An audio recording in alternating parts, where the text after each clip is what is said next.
Has there ever been a time that I felt like throwing in the towel? There are times I definitely felt like it. Mhm.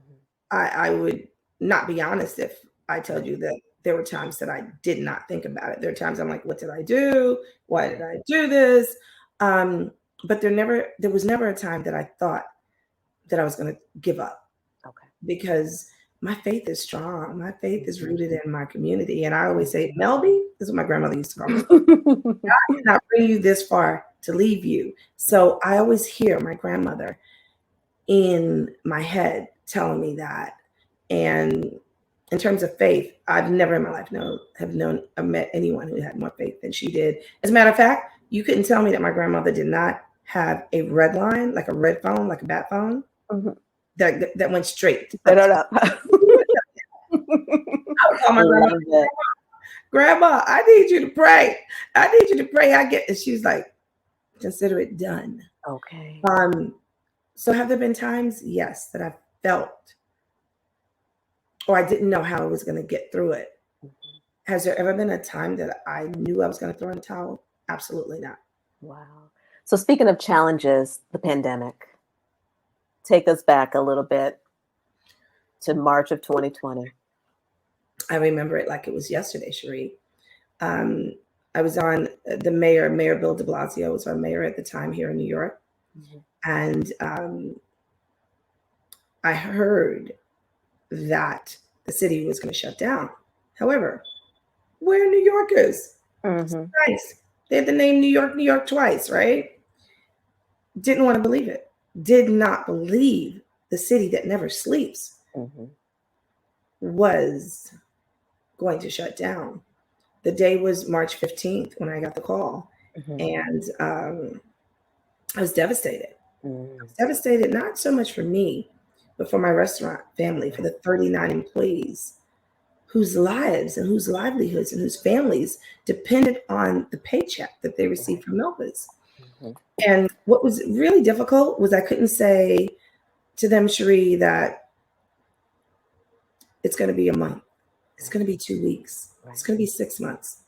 We did not know how long this was going to last. And so my spirit was shocked. Like Mm. me always solves the problems, you know. I always can find an answer. I can figure it out.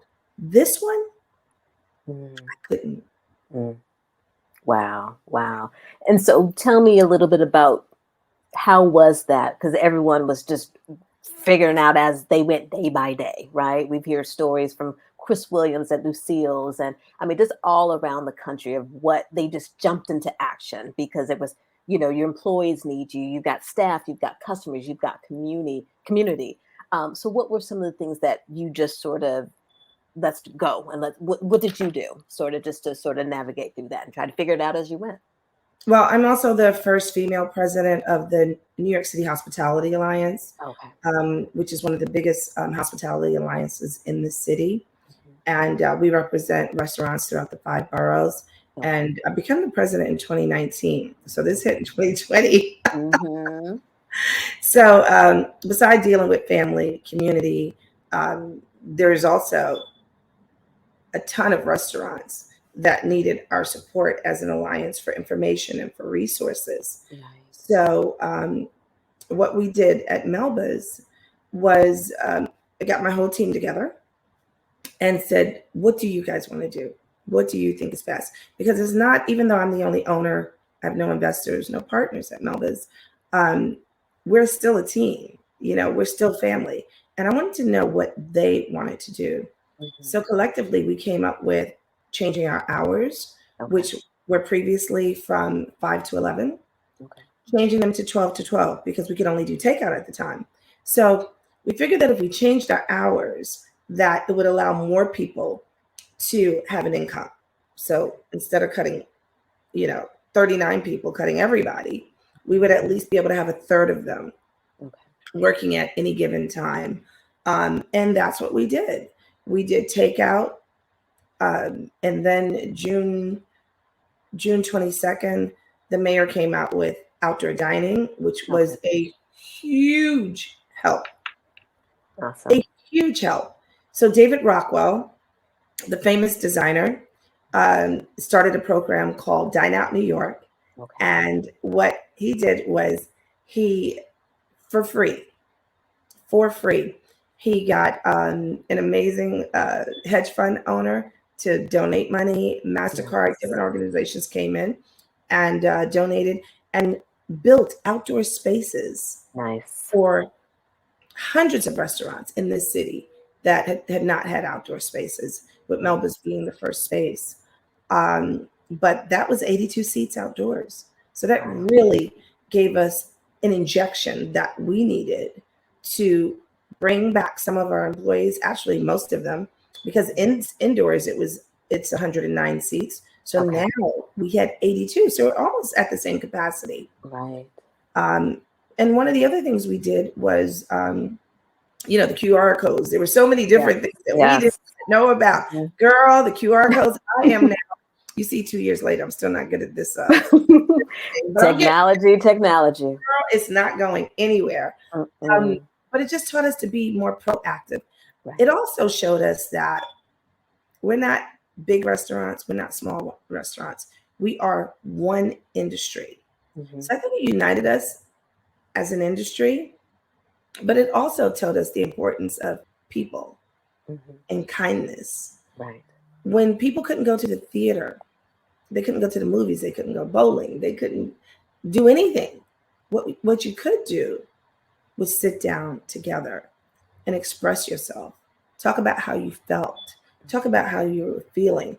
Talk about, share the moments of loved ones that we all lost. And it became an outlet. So, but that's what food is ultimately. Yes. Awesome. So we have the 2020, the pandemic, and then we're hit in May with the Central Park incident, and then the murder of George Floyd. And then the country goes into this reckoning and opening, and you're starting to see support Black businesses and Black restaurants, and now you're seeing all this funding and all of that. If you don't mind, what were your thoughts around this awakening now? You've always been there. We've always been there as Black entrepreneurs, Black people, et cetera. But now there's this tight lens on it. If you don't mind, can you share? I would love to hear some of your thoughts. What took you so long? What took them so long? Wow. We always say one man's trash is another man's treasure. And oftentimes when I go out to speak, I talk about how we grew up not liking our full lips because what you doing with them bubble lips? Or not liking the roundness that's at the arch of our backsides. Girl, you got birth butt. We're perfect. Just as we are. Right. And we don't need anyone to confirm that. The different shades and hues, Black, brown, beige, white, that we come in, we're perfect. Right. And I get chills every time I say that, because we've been taught that because of the curliness of our hair, the shape of our eyes, of our lips, of our noses, and of our body, that there's something wrong with it. And it was almost like when Drew and De Niro and I were partners, and the original partnership was for us to open up a place in the theater district. And it was me and my big mouth in the 90s that said, "Come to Harlem. There's a place called Minton's Playhouse that's been closed since 74. However, busloads of people would drive by, tourists drive by this empty space and take pictures of a place that had been closed for so many years. Wow. But I've always believed in Harlem. I've always believed in us and in the beauty of us. And that's why in 93, with my first trip to Africa, I came back. And when I came back, that's when my style of clothing changed. Okay. Because I think it's important for us to know our history. Right. and to know from. Absolutely. So what I say about the recognition, Mhm. it's time. It's Right. past time. I'm happy it's here. Mhm. We've always been innovative. Right. We've always been smart. We've always been creative because Always we been pioneers. come on, okay? It was just not recognized. We've always been brilliant. It's just not recognized. So what do I say? I say it's about time.